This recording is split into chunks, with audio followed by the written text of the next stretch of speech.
Alrighty, so I threw in some bonus slides in here because there's some good ones that I think, but we'll do those more at the end, or Nelson can go through them if he so chooses.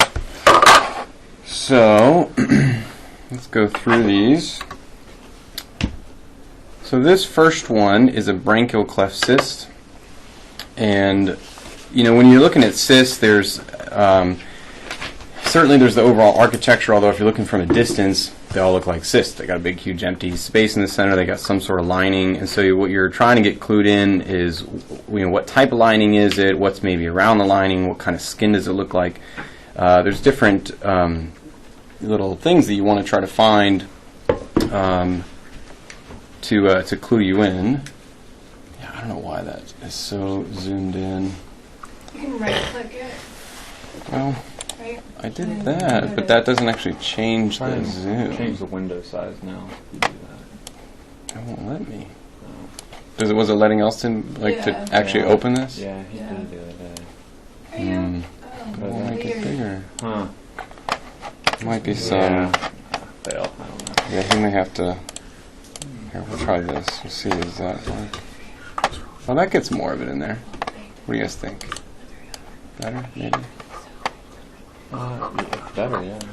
But it's not really. It's not like representative of what we're seeing. Yeah. Well, I'll have to wait for the master to come in here and show us how it's done. Maybe I'm not clicking some box or something. Alright, so anyway, sorry. So for this one, the reason why it's a branchial cleft cyst is because you notice that there's this lining in here, and it does not seem to be filled with standard keratinaceous debris, and the lining looks a little funky. And then, of course, we'll get down deeper and look at the lining to see what kind of lining is it. Is it ciliated? Is it columnar? Is it respiratory? Things like that. But the biggest tip on a branchial cleft cyst are these lymphoid follicles. It almost looks like malt, if you remember that from med school. That mucosal associated lymphoid tissue.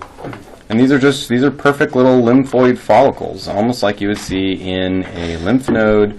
So normal lymphoid follicles, they have a little germinal center and a little marginal zone and all that sort of stuff you'll attempt to learn when we get to the lymphoid chapter. But that is like the biggest key. And there's really no other cysts that do that. And so as soon as you see that, boom, branchial cleft cyst, move on.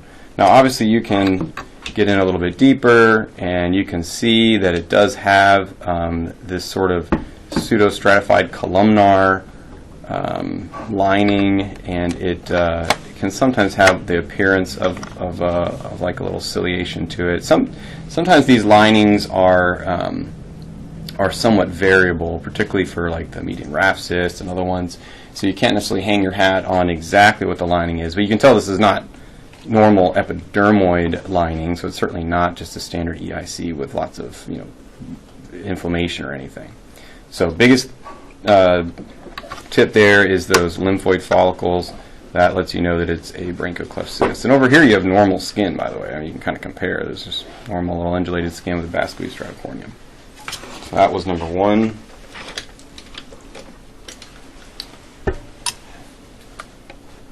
Okay, number two.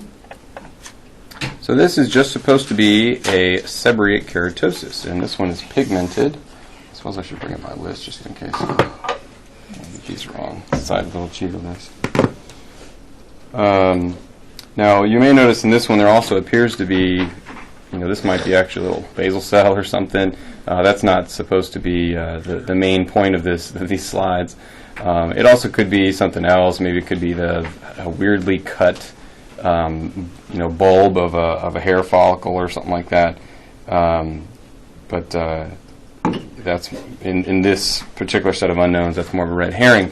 So for this acanthotic skin here, this is just a normal seborrheic keratosis, and from scan you can see that there's what a lot of people call the string sign, which is where you literally can just sort of like run a string right along the bottom. It's very well circumscribed, well defined, small little structure that's acanthotic, and there's nothing really growing off top of it. You just see this normal, very thin vascular stratum corneum on top. And then you want to, of course, get down deep and actually look at these cells, because you want to make sure it's not something else. Make sure it's not a Bowen's or something else, maybe even melanocytic. And so when you get down in deeper, these are all very bland polygonal cells, and don't worry, I'll get a little bit further in as well, but you can start to see that pigment. This is a pigmented SK, and there's even some clonal appearance to it. There's kind of these little whorls of these little of what's called the Borchiotison phenomenon, and this is not. There's another slide later that's supposed to typify the clonal seborrheic keratosis, but this does have some clonal features to it. But with seborrheic keratoses, it's a bland keratinocytic proliferation. And you can see when you look down here, all the cells are kind of the same size. They're all kind of evenly spaced. And, the worldness to it kind of creates a little bit of, makes it look a little haphazard. But for the most part, it's all just sort of these bland, very well-defined keratinocytes. And another thing that's always, if you're on the fence, if you're like, well, is this weird and atypical? Maybe this is like a bones and I'm just missing it. Look at the horn, because you really, for something that's a truly malignant or pre-malignant, even an actinic keratosis, you should see that malignant horn. So you should see at least that real thick kind of ortho keratosis, but typically more the parakeratosis with preservation of more vascular weave over that nexa. So you don't see that malignant horn. So this is just a seborrheic keratosis with maybe a little basal cell in the corner. But never mind that. Okay, so this is number 3, and this is supposed to be kind of a inflamed and hyperkeratotic seborrheic keratosis. So you can see from scan, you look at this, you're like, oh, this could potentially be bad. But again, getting back to that horn, for the most part, there's quite a bit of just that normal lamellar, almost vascular stratum corneum in some areas. There is some denser orthokeratosis. But from here, you don't see a whole lot of para. Of course, we'll have to get deeper to confirm that.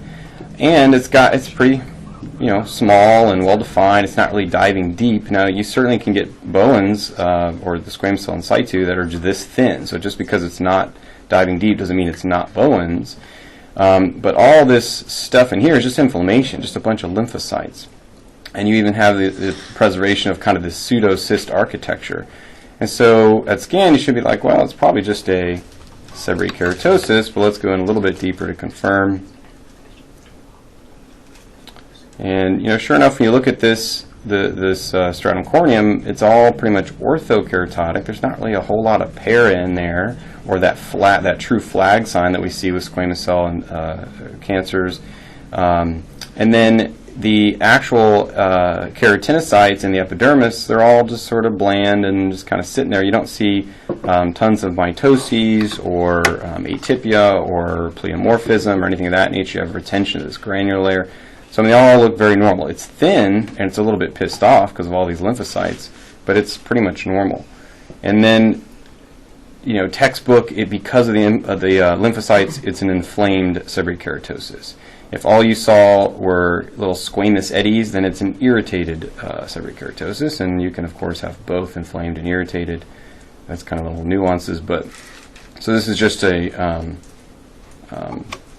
inflamed and hyperkeratotic seborrheic keratosis. And you can even get some lichenoid change. So over here, you've got almost like the formation of little Sabat bodies and whatnot, because with all that almost lichenoid inflammation, you can get some damage to the basal layer, like you do with lichen planus, like keratoses and other things like that. Just another seborrheic keratosis. Okay. And so this one is just an irritated seborrheic keratoses. And so, like the rest of them, pretty well, or what we've seen so far, very well circumscribed, kind of pretty small lesions, very acanthotic. Of course, this could be a Bowens. It's just kind of little small Bowens, but that's why we'll kind of get in deeper to look at the cells. But it does also have that sort of string sign again. It's just very, very well defined and kind of rounded, blunted edges. Looks very, benign and happy and doesn't look all angry and spiky.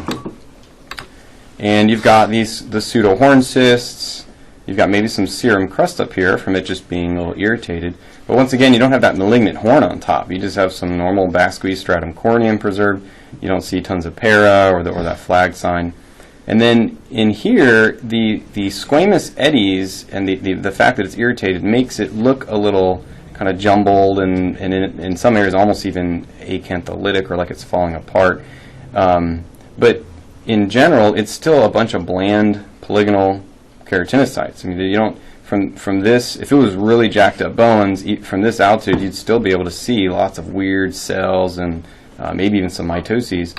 And of course, getting in a little bit further, you start to see these true squamous eddies. And so these are something that are good to pick up on, because sometimes they can, again, make you think that they look weird or atypical, but these are a total benign finding in most cases. So they're just these little kind of rounded, whorled squamous eddies. That's what all these are. So when you see that, it means irritated. And as you can see below, there's not a ton of lymphocytes like before.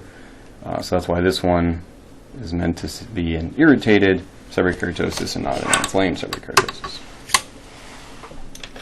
So that's that one. And I know these are kind of like boring skin structures, and there's seborrheic keratosis, but obviously you see a bajillion of these in a day, and it's good to recognize them.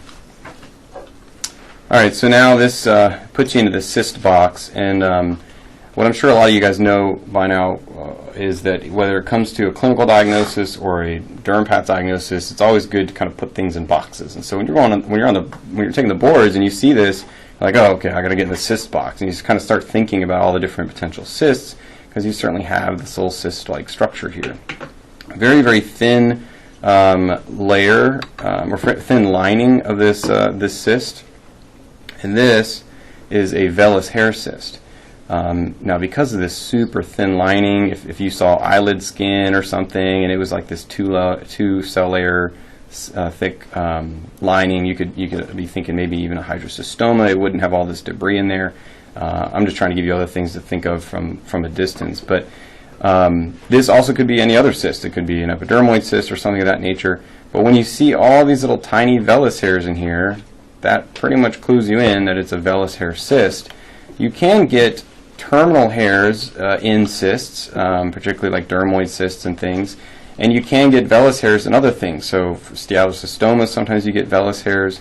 So it's not pathognomonic, but when you have tiny little cyst, very, very thin lining that's more epidermoid typically, so we'll get down here in a second and look at it closer, this kind of keratinaceous debris with tiny little vellus hairs, that's a vellus hair cyst. So getting down a little bit deeper, you can see that it has, sorry, I'm just trying to get the TV in focus. This has, for the most part, an epidermoid lining. It's hard to find a granular layer, so you can call it more like a pilar lining, fine. But the point is, this kind of looks like epidermis and not columnar, pseudostratified, ciliated. So, some weird lining. It's not like a hydrocystoma, because that has more of a kind of apocrine or ecrine lining to it. So this is just a vellus hair cyst, all little tiny vellus hairs there. And it's not a steatocystoma because you don't see little sebaceous glands within that lining, or the wavy shark tooth cuticle. Okay, so this is what appears to be a seborrheic keratosis, and kind of in a sense it really is. But from scan, you can see that it's maybe a little bit darker, maybe even pigmented, but it has that pretty well-defined seborrheic keratosis morphology. It's got kind of what appears to be this normal, pretty thin vascular corneum. Maybe there's some little focus of hair in there, but so you're going to get down a little deeper to make sure make sure this isn't bones or something that looks atypical. And then you start to notice there is a lot of pigment in here. And what's all that pigment doing in here? Is this just a pigmented seborrheic keratosis? Because it certainly could be. But then you get in even further, and this is a melanoacanthoma. And it's not a common thing, but and there used to be some dispute over what exactly are the distinguishing features, and there's also like oral melanoacanthomas. But for this type of melanoacanthoma, it basically looks like a pigmented seborrheic keratosis, but you have to see pigmented dendrites, so actually true dendritic melanocytes. And sometimes you can think of you'd almost think worrisome thoughts because you say, well, why are there all these melanocytes in here? So true melanocytes, not just pigment throughout a seborrheic keratosis, but true dendrites coming off of the melanocytes. And so for it to truly be a melanoacanthoma, you have to see the dendritic melanocytes. But it's still just a seborrheic keratosis. All those little bland polygonal cells, not like weird mitoses. There's nothing really funky about it. There's no malignant horn. But you can see those dendrites pretty well. Over here. Okay. So melanoacanthoma. Number 7. Okay, this is always a good one to get. Sometimes it'll just hit you right away. Sometimes you'll look at it like, oh, what is this? What is this? And then finally it'll just hit you. But and this sort of helps with the prove the value of looking at things from the forced view, so the kind of scan. I think particularly as dermatologists, we have a tendency to really dive down deep because we say, oh, we got to look at the cells and we got to look for bugs, or we got to look, and sometimes you have to do that. But as all dermapath experts will tell you, is like, oh, you should be able to diagnose everything from scan. And this is one of the ones where it really does help to just sort of step back and see this extremely well-defined, well-demarcated change between the kind of normal epidermis and this more clear appearing, almost clear cell appearing epidermis here. And so that sharply demarcated border of this acanthoma of the skin, that's very kind of homogeneous in its appearance. This is classic clear cell acanthoma. And there's some things you can look at to sort of help firm that up for you, because you can get clear cell bones, you can get clear cell hydroacanthomas and other things. And so you want to make sure it's just a run-of-the-mill clear cell acanthoma. And kind of looking further, a little bit closer at that border, the other clear cell processes, they don't really have that sharply demarcated border typically. And so just seeing that perfectly sharply demarcated border, that kind of helps you. Also, the cells themselves look pretty bland. If this was a clear cell bones, you would see lots of weird mitoses and nuclear pleomorphism and atypia and all that sort of stuff. Whereas here, they all kind of look the same. They're just a little clearer, and that's because they're deficient in that glycogen phosphorylase, and so they're accumulating glycogen. Now, clear cell acanthomas are sometimes in an almost psoriasiform differential as well, because they get this acanthosis and because of all these neutrophils in the stratum corneum, when there's also usually a bit of para in there. And so you think neutrophils in the stratum corneum, you think para, of course that kind of helps with psoriasis.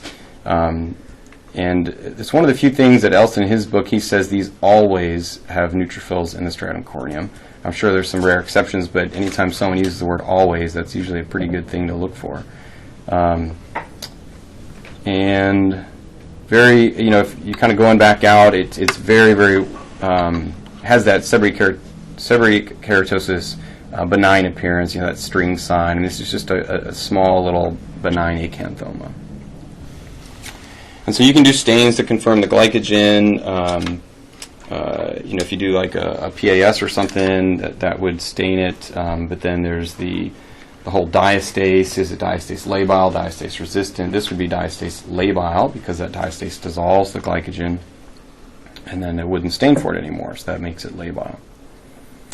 So this one is labeled as, this is number 8. This is labeled as a dermoid cyst, and sometimes the distinguishing between a dermoid cyst and a steatocystoma can be difficult because, by definition, a dermoid cyst is a cyst that has any adnexal structure within the lining, to include sebaceous glands, which is sort of the definition of a steatocystoma.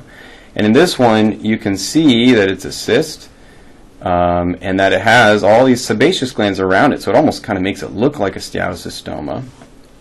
And there's even one that's like actually joining up with the lining, and that's what you're really looking for.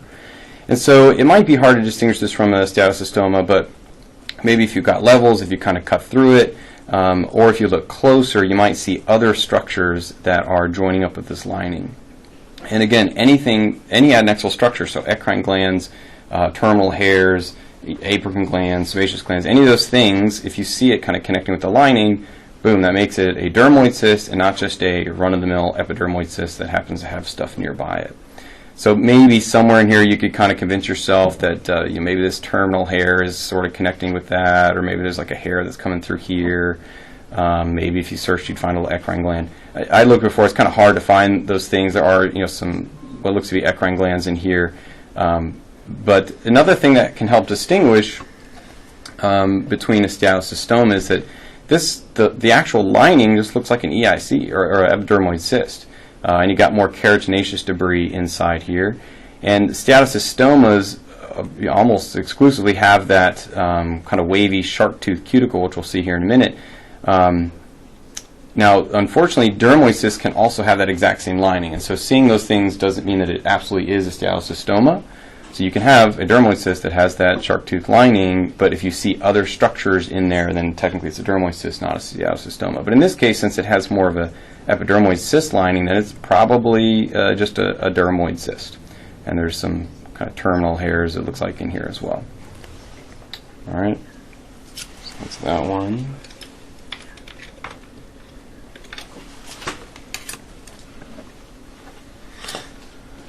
Okay, so this one is the elusive large cell acanthoma diagnosis.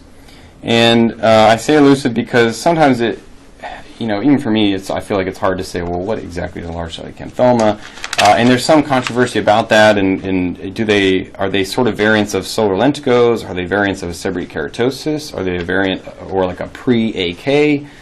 Or all the above? And kind of consensus, I believe, is that it's all the above. And how you come at this diagnosis is you say, well, it kind of almost looks like a solar lentigo here. It's pigmented. They don't have to be.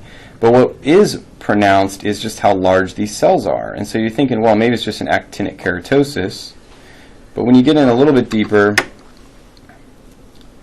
you can see that, there are large cells. And you can tell they're large because you look way over here. And you can see that, compared to kind of these cells here at the periphery, they're quite a bit larger than that. But they're not really atypical, and they're not pleomorphic, meaning they're not like all different sizes. They're not like densely, hyperchromatic. They're just larger, and that's it. Otherwise, they look pretty bland.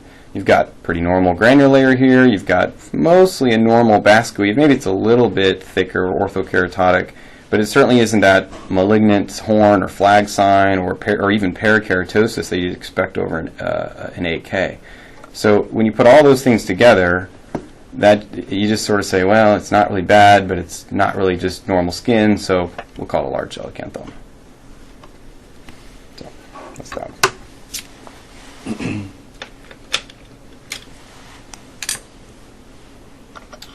Okay, so 10. So this is a reticulated seborrheic keratosis, those fine, thin, interlacing strands, and it's pigmented. They don't necessarily have to be. Often they are, though, for whatever reason. It's got these the pseudo horn cysts that are here that are kind of protruding from it.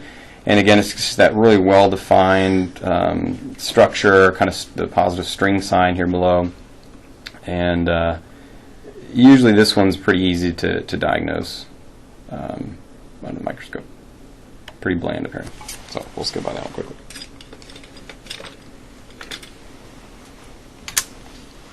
Okay. So this next cyst is a huge piece of tissue. It doesn't necessarily have to be, but it looks weird. There's a lot of stuff in here that we don't necessarily see that often as dermatologists. But you're like, well, it probably is a cyst because there's this sort of lining here, and it's this huge piece of tissue. So hopefully you'd kind of get yourself into the cyst box. And what makes this one unique, this is a bronchogenic cyst that's usually in like the suprasternal notch, and a lot of times they're internal, so we don't see them, but sometimes they can be cutaneous, and so we biopsy them. So it has this lining that does not look epidermoid, and then there's all this skeletal muscle. And so that's why it's good to recognize skeletal muscle, because even though we usually deal with smooth muscle in the skin, there certainly can be a lot of things that we biopsy that have skeletal muscle in it. And so that skeletal muscle that you see all throughout this lesion, but particularly concentrically around these invaginations and kind of the cyst wall lining. That alone, that skeletal muscle in a cyst, makes you think of bronchogenic cyst. And that's because it's kind of coming from that respiratory and bronchogenic epithelium and whatnot. Now, you can also see the lining itself can be helpful because it's more respiratory ciliated epithelium, so you can see those really good cilia there. And if you search, you'd also could find little goblet cells. And so that's, I'm not going to really do a search right now in the interest of time, but so skeletal muscle, and there's smooth muscle in here too, but when you see a lot of that skeletal muscle, that can certainly be helpful. And over here, by the way, there's all these other looking glands, like these guys. These look like little salivary glands or something similar. That's a bronchogenic cyst.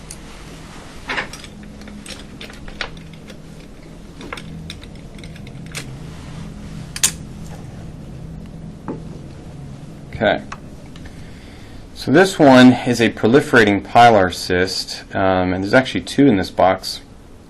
And these can be difficult to distinguish from a pilomatrachoma, and so there's a couple subtle clues that you look for.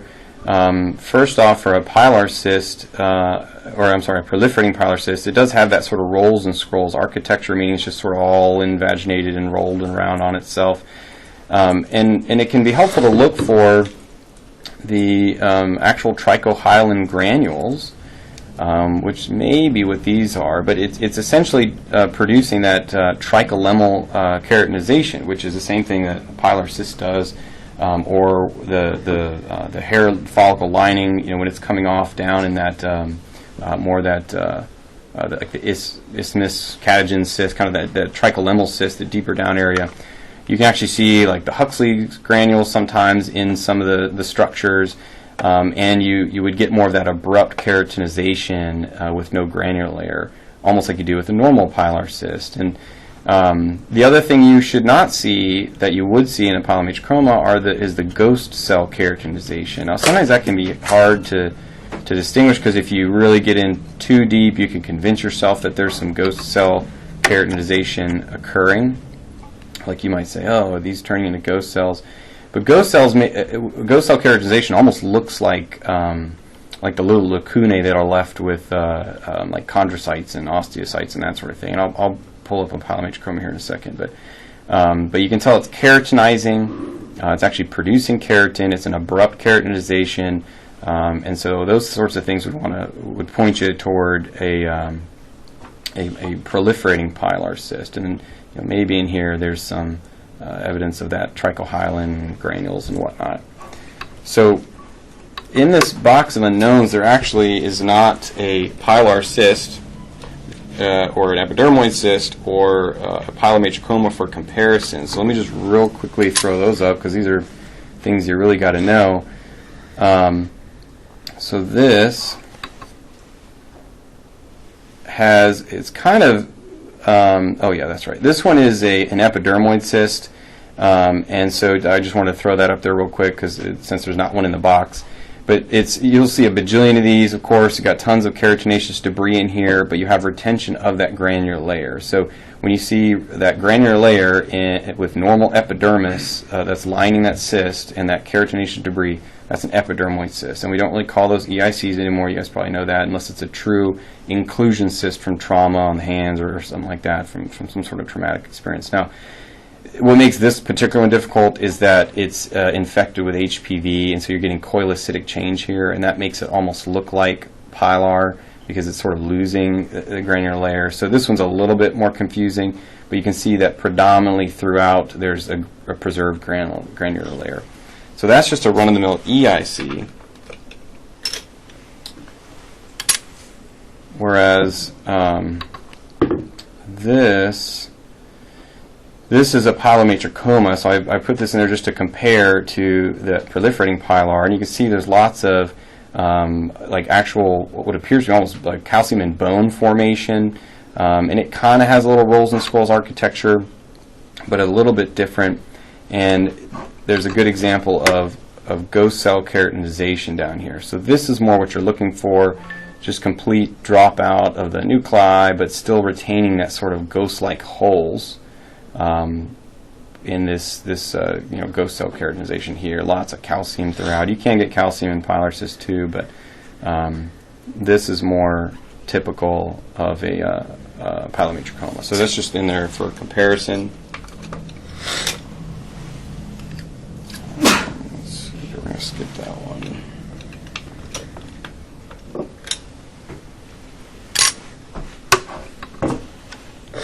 Okay, and then this is the Pilar cyst. So again, just since it wasn't in the box, I threw this in here for comparison.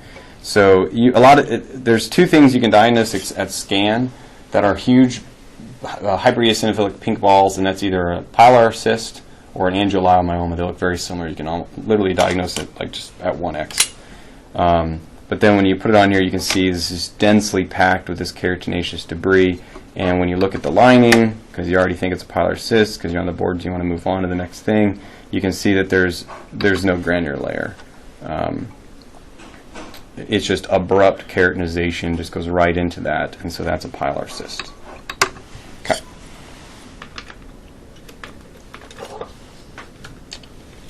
So, does anyone know what number we were on?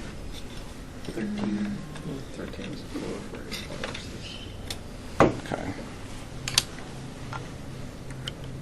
So this is number 13 for the unknowns. This is a steatocystoma.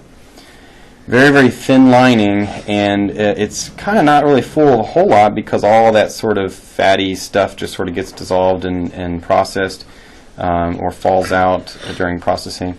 But what you notice here is that wavy shark tooth cuticle. So that hypereosinophilic, somewhat wavy, and then we can find a more classic shark tooth section, I think over here maybe. Yeah, I mean maybe here you could convince yourself that's kind of more classic if you get in close. So hypereosinophilic, almost cuticle there, and that wavy shark tooth lining. Now what you can also search for, which we will not because I've already done it, is you could search for an actual sebaceous gland that sort of butts up into the lining, almost like we saw in that dermoid cyst. And if you see that, then boom, you're definitely done. You don't have to see that. There's that wavy shark tooth lining. You don't have to see that because it just may not be on that cut. So they could put one on the boards where you don't have that. But everything else being equal, this is most likely a steatocystoma and not a dermoid cyst. For it to truly be a dermoid cyst, they have to put something in that lining. They may confuse you and put a sebaceous gland, but then it would have all those other features we talked about. But that one was a steatocystoma. So this is 14. So this one is, you see down here, we already saw something like this, and you say, oh, that's a, seborrheic keratosis, maybe a reticulated seborrheic keratosis, little pseudohorn cysts. But this cut of tissue, you notice that there are just a bajillion of these. They're all over the place, and even maybe extending down a hair follicle. And especially when you get up here, you can see that these reticulated seborrheic keratosis, pigmented seborrheic keratosis like structures that are extending down hair follicles. This is Dowling Dagos. And that's a keratin 5 defect. And that's just what this slide is supposed to show. So otherwise it looks normal, but it's going down the hair follicle, so it's Dowling Dagos. So 15. I'm going to try to speed through the last one bit of these. This one is a median raphe cyst, which can be a little bit challenging. It's just sort of this dirty appearing cyst that's the lining itself can be variable, so that's not super useful, meaning you can't say, oh, it's columnar, so that's definitely this or that. What can be helpful, though, is that it is not epidermoid lining, it's not keratinizing, and you have this background of genital skin. And so that's why we went through that in the normal skin box, is that you can see there's a lot of smooth muscle bundles in here, there's lots of vasculature in here, there's probably some nerves in here, and so that can help you on a test or in the real world to say, well, hey, it's sort of this dirty-looking cyst, doesn't quite have lymphoid follicles like a branchial cleft cyst, it has this weird lining, and I don't even know what that is. Is that like pseudo-stratified columnar, or who knows?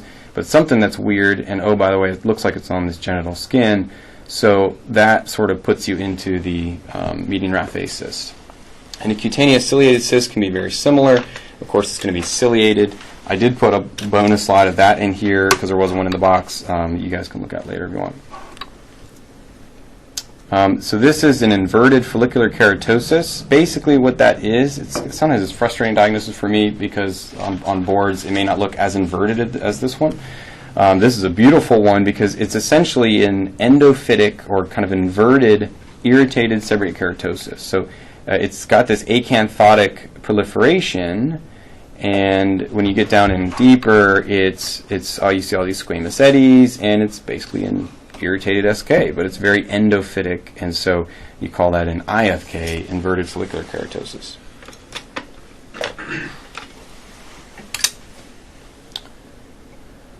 Okay, so this one is an acantholytic acanthoma. This is 17.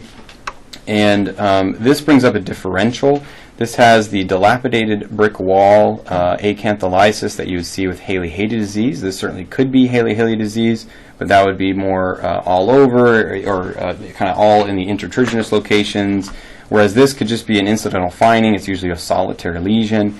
This does have some of the kind of reddish, what appears to be almost dyskeratosis that you can get with Haley-Haley.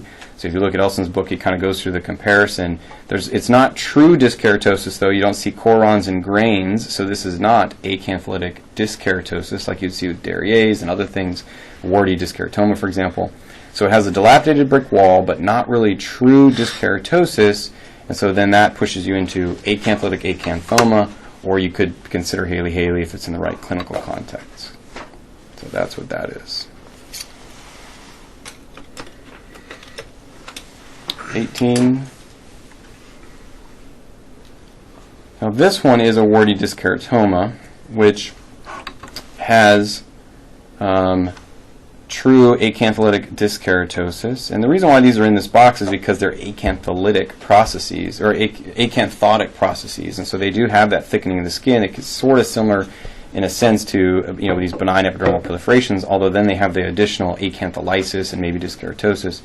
With a warty dyskeratoma, you get these villi formation because it's kind of usually a suprabasilar split in a sense, almost like you'd see with pemphigus. But then when you get in closer, it's just this one solitary cup-like, fairly endophytic lesion with true dyskeratosis. So you see corons in here, and then you can also imagine maybe some grains in here as well. And so those corons and grains, which there's really good pictures in the book, that's what you want to be looking for because that then makes it pushes it into the acantholytic dyskeratotic differential. And with this one solitary lesion, and with that villi formation, it's a warty dyskeratoma.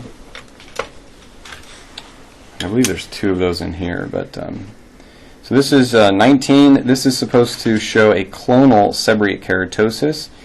And so, from scan, it looks like a seborrheic keratosis, this just kind of papillomatosis, and this lamellar shredded wheat hyperkeratosis up here.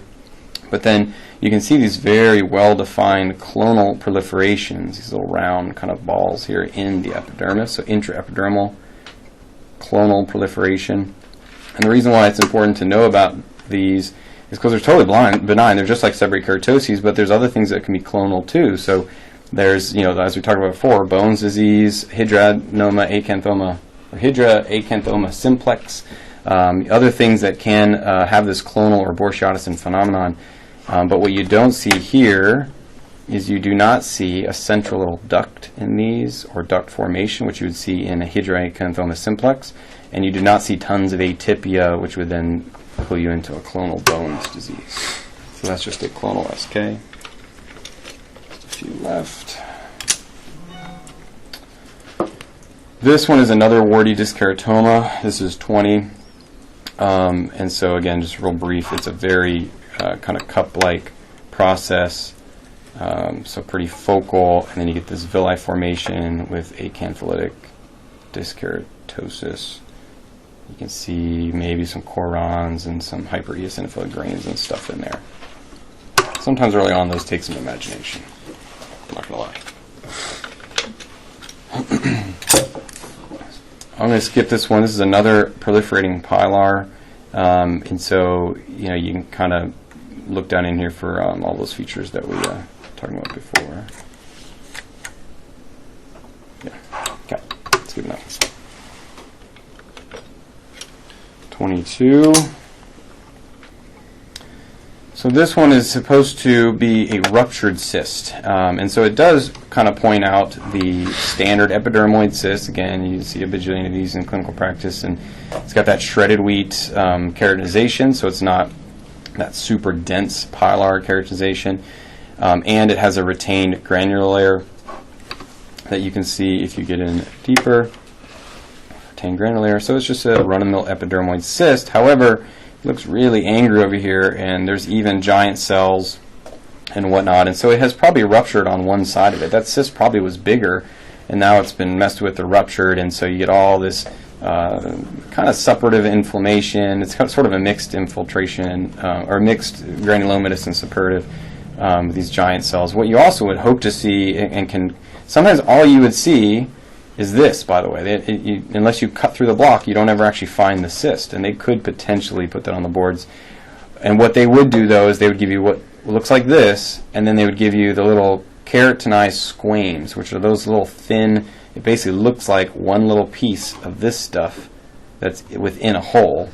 And the reason I even mention that is because that is in the book. There's some good pictures, and that is a true thing that can happen, where you never find the actual cyst, but you always see is this granulomatous debris, and then the little squames, which are those little keratin flakes that are being phagocytized, and then you say, oh, that's essentially pathognomonic for a ruptured EIC. This one is supposed to be epidermolytic hyperkeratosis, and it's not the best staining slide. It's kind of a little bit too pink, but it kind of looks like a seborrheic keratosis, and EHK is something that can and often is incidental. You can just see it incidentally in a seborrheic keratosis. You can also see it in epidermal nevi. And of course, you got to learn that if you see it in a true epidermal nevus, then that can put, and if it's like a gonadal distribution, then you could theoretically pass on that germline to a progeny, and then they could have full-blown EHK, which is a keratin 1 and 9 or 1 in 10 defect. But in terms of what to see, it's this appearance, and it's hard to describe because it kind of looks like it's clear cell change. It's not technically clear cell change. It's epidermal lysis, but this epidermolytic hyperkeratosis, there's some good pictures in the book. It just sort of has that blasted appearance, but with these thin little strands that are still together because it's not acantholytic. And sometimes you see these sort of fine granules from the granular layer. But that's what that is. You guys getting all this? It's awesome, right? Fantastic, really impeccable. Oh, well, thank you. Probably better than, retract. So this last one is 24. This is ILVIN, or inflammatory linear verrucous epidural nevus. And how do you get to this diagnosis? Well, remember, this is kind of in the psoriasiform differential box, and it's in this box, kind of epidermal proliferations. It's technically an epidermal nevus, and you guys probably know this, but just because it's nevus does not mean it's melanocytic. Nevus, so nevus ranius, nevus sebaceous, just it more means a proliferation, almost like a hamartoma. And so this is a type of epidermal nevus because it's usually that Blaschkoid distribution, and it's an acanthotic process. So you kind of see this regular acanthosis, but then you see stuff going on in the horn, and when you get down in deeper, you see this parakeratosis, and maybe even some neutrophilic debris, and that's why it's in the psoriasiform box, because you see this layering of newts and para, and you think, oh, maybe this is just psoriasis, and it could be, and they're essentially little, Blaschkoid lesions that look like psoriasis. But what's sort of pathognomonic is this alternating para, ortho, para, to left to right. This is not like PRP, which we'll go through, months down the road, but underneath the para, there's loss of the granular layer, and underneath the ortho section, there's retention of the granular layer, and that's normal, meaning that usually when you get lots and lots of para, you lose the granular layer, like you would do in Bowen's or squamous cell carcinoma. And so this is that left-right alternating fashion is what you're noting, and so that's sort of pathognomonic for ILVEN. But the reason why I say that's normal is because there's two incidences when it's not normal. So granular parakeratosis is where you get lots of parakeratosis, but instead of loss of the granular layer, you have retention of the granular layer, and that's kind of a variant or an exception of the rule. And then ichthyosis vulgaris is another exception, where you get loss of the granular layer, but above it is just normal kind of orthokeratosis. So those are two exceptions, because typically para lose the granular layer, lots of thick ortho retention of the granular layer. Any questions? Do you know the flag sign is what that is actually again? Yeah, so the flag sign, and I think there's technically two flag signs, but the one that when we say flag sign, usually what we mean is in a squamous cell carcinoma, or even Bowen's, or even a hypertrophic AK, you get that that proliferation or that hyperkeratosis of the stratum corneum, but for the most part, it's para, right? Because it's that parakeratosis that's just sort of building up on top of that rapidly proliferating lesion. But most of those squamous cell carcinoma-like processes, they are sparing the adnexa. And so over the adnexa, so eccrine glands or even a hair follicle, you still have the normal orthokeratosis and maybe even basket weave. And so at scan, all you see is this thick, huge, massive thing of parakeratosis, but then there's little tiny stripes and a flag in between there of the columns of orthokeratosis. And actually, I just read from the McKee, there's a term for it. It's called like a Freudenthal funnel. If you guys want that little tidbit of random information. You say granular cell is para with accentuation of the granular zone? And then A granular parakeratosis? Or, I'm sorry, yeah. Granular, yeah. Yeah, granular parakeratosis, as the name implies, you get parakeratosis, but you retain the granular layer. Okay. And actually, it's kind of hypergranulosis. And you said ichthyosis vulgaris is also? Okay. Yep, ichthyosis vulgaris. That's where you get, there's no para, you do get a little bit of orthokeratosis, but unlike normal, you have complete loss of the granular layer. And that's that filaggrin defect. It's pretty common, actually. All right. I'm going to stop this.